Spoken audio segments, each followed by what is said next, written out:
പ്രായം കേവലം ഒരു സംഖ്യ മാത്രമായി മാറ്റുകയാണ് പ്രശസ്ത നർത്തകി വൈജയന്തിമാല. അയോധ്യ രാമക്ഷേത്രത്തിൽ നടന്നുവരുന്ന രാഗസേവയിൽ ഭരതനാട്യം അവതരിപ്പിച്ച് നർത്തകി വൈജയന്തിമാല, അതും 90-ാം വയസ്സിൽ.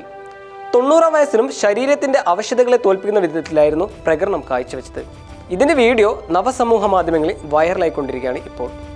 90-ാം വയസ്സിലും എത്ര മനോഹരമായി ഭരതനാട്യം അവതരിപ്പിക്കുന്നു, പ്രായം ഒരു സംഖ്യ മാത്രമായി തെളിയിച്ചുകൊണ്ടിരിക്കുന്നു എന്നിങ്ങനെയാണ് വീഡിയോക്ക് താഴെ വരുന്ന കമന്റുകൾ. രാജ്യം പത്മഭൂഷൺ നൽകിയതിന് പിന്നാലെയാണ് രാമക്ഷേത്രത്തിൽ പ്രായത്തെ മറന്ന് പ്രേക്ഷകരെ അതിശയിപ്പിക്കുന്ന രീതിയിലുള്ള പ്രകടനം കാഴ്ചവെച്ചത്. മുമ്പ് 90-ാം വയസ്സിലെ ജന്മദിനാഘോഷ വേളയിൽ നൃത്തം ചെയ്തതും നവസമൂഹ മാധ്യമങ്ങളിൽ വൈറലായിരുന്നു. അതിനു പിന്നാലെയാണ് രാമക്ഷേത്രത്തിൽ രാഗസേവയിൽ അവതരിപ്പിച്ച ഭരതനാട്യം. അതേസമയം ജനുവരി 27 ആരംഭിച്ച രാമക്ഷേത്രത്തിലെ രാഗസേവ 45 ദിവസം നീണ്ടു നിൽക്കും. കൂടാതെ പ്രമുഖ താരങ്ങളും ഇതിൽ പങ്കെടുക്കും. C news, Kozhikode.